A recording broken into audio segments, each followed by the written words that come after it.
Canada's biggest city, gun crime is up 66%. It's 100% nationwide. I just shared the tragic story of someone out on bail slamming his car into an innocent family. 2 wonderful grandparents dead. A beautiful baby dead. He was out on bail under the Prime Minister's catch and release C-75.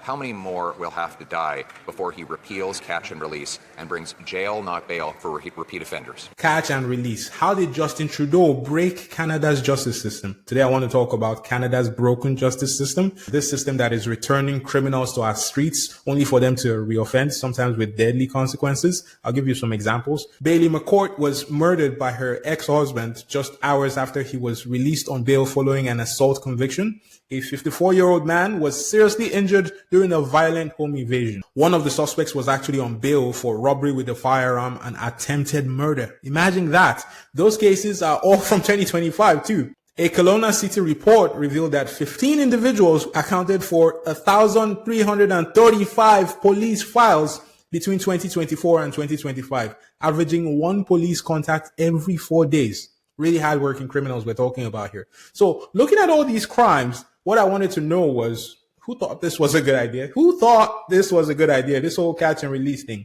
How did we break the justice system so bad that criminals now get to terrorize law-abiding citizens? Well, if you listen to Pierre Poilievre and the Conservatives, it began with Bill C-75, 6 years ago. Look, with many of the problems we talk about in recent times, it almost always gets blamed on Justin Trudeau. So that's where I decided to start my investigation for this video. What is Bill C-75? Why did catch and release become a thing? And why did they think it was a good idea? Let's rewind to the late 2010s. Canada's justice system was under a lot of pressure. Courts were clogged, trials were delayed, and Indigenous and marginalized people were being held in pretrial detention at alarming rates, often for minor offenses. The Supreme Court dropped 2 bombshell rulings around that time, R.V. Jordan from 2016 and R.V. Cody from 2017.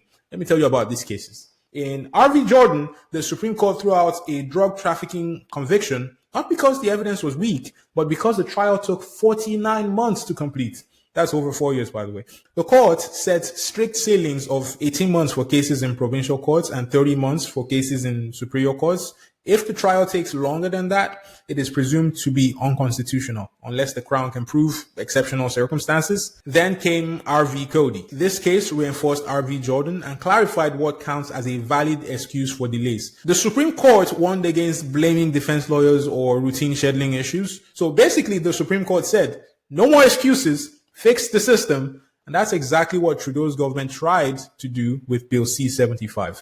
These rulings forced the federal government's hand, and Bill C-75 was designed to speed up trials and reduce backlogs and prevent cases from being tossed due to delays. You're with me so far, right? And so in 2018, Justin Trudeau's Liberal government produced Bill C-75. It was a sweeping justice reform package, and one of its biggest changes was on bail. The bill introduced the principle of restraint, basically telling judges to release people at the earliest opportunity unless there's a good reason not to.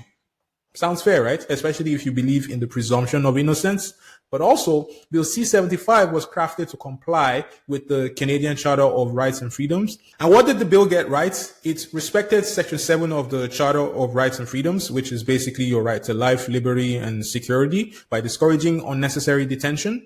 It also upheld Section 11E, which guarantees every person's right to liberty as they await criminal trial by making release the default. It promoted Section 15, which is the section on equality under the law, by addressing systemic bias against Indigenous and marginalized groups. These goals were legally sound and even praised by civil liberties advocates. Here's where Bill C-75 went wrong in practice. Judges were directed to prioritize release, but in practice, this was applied even to repeat violent offenders. The law didn't clearly define thresholds for public safety risk, and that left too much to judicial discretion. But beyond that, judges were given broad discretion but faced no mandatory reporting or review when bail decisions led to reoffending. This created a system where bad outcomes weren't traced back to flawed decisions.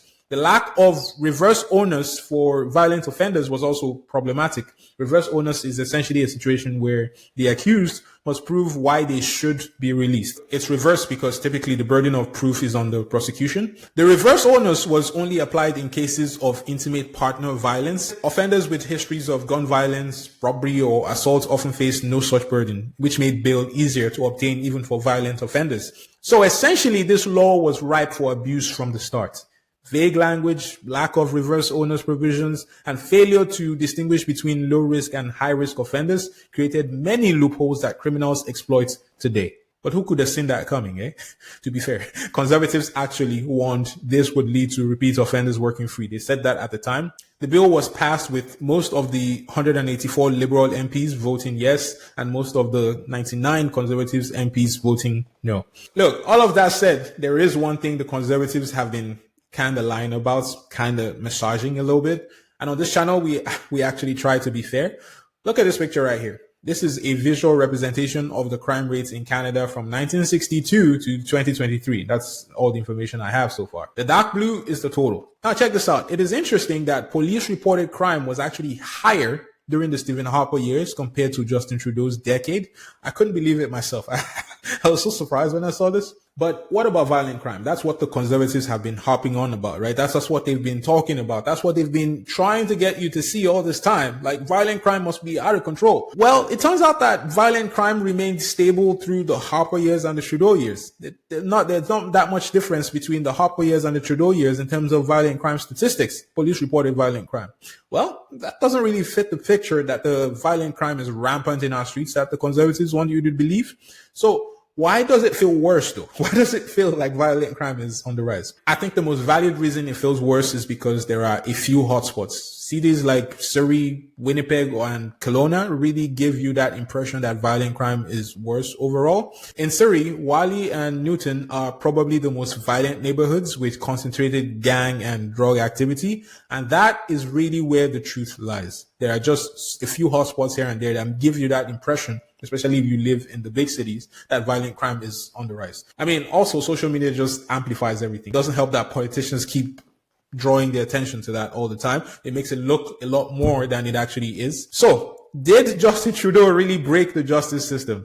Did Justin Trudeau create a system that is more favorable to criminals than to law-abiding citizens? I'll leave that up to you to decide. But what is being done? That's more important, right? I think that is the more important thing to talk about. How do we fix this? Provinces like Ontario and Alberta are pushing for reverse onus bail for repeat violent offenders. So make them prove that they should be released.